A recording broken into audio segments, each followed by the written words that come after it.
Economic and political system of Sweden. They have the parliamentary democracy, which every 4 years there's general elections.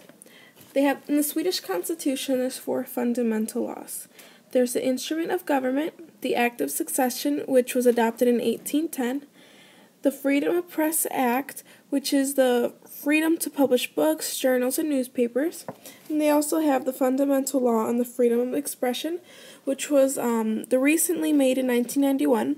It's freedom to disseminate information and the right to anonymity. Demographic pressures. The life expectancy rate in Sweden is 80 to 84 years old. 19.4% of the country's population are 65 and older. They have the largest elderly population. Health and medical care in Sweden are shared by the central government. The Health and Medical Service Act regulates the responsibilities of the county councils and municipalities and gives local governments more freedom in this area. The Rights of Children, United Nations Children's Fund.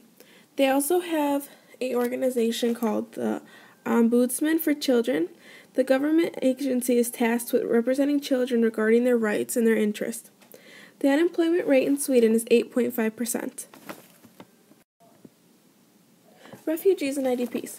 Sweden refugee policy has very high standards.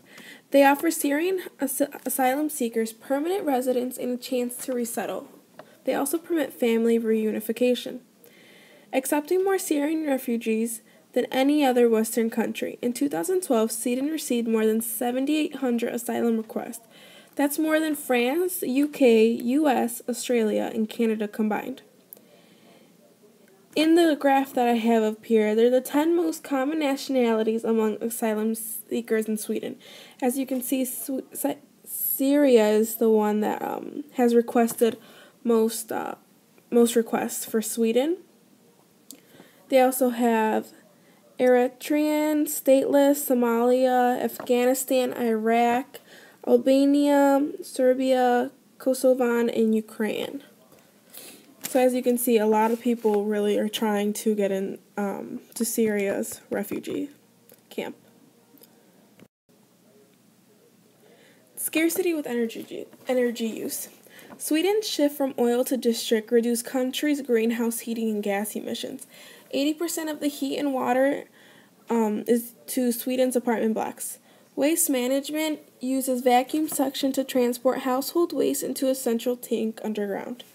Food waste is collected and converted into biogas to fuel public transportation. In 2010, Sweden was awarded with the United Nations World Habitat Award for 10,000 green roofs, which slowed down flooding by absorbing rainwater. Also, they implemented a large solar energy project where solar panels have been installed both public and private buildings to harness energies. 70% of the waste is collected to recycle. Improvements in Sweden. In Sweden, they want to abolish the death penalty because they are huge on human rights and they think that it's just not compatible with the human rights movement. They want to strengthen freedom of expression. They want more necessity and practical tool and fight for human resources. And they want to fight discrimination. They know that many other countries, discrimination is a huge thing. And they especially want to focus on the rights for women, children, and people with disabilities. And this picture that I have here, you can see that they want equality for anyone. You know, people who are older, disabled, they have a different sexuality, stuff like that.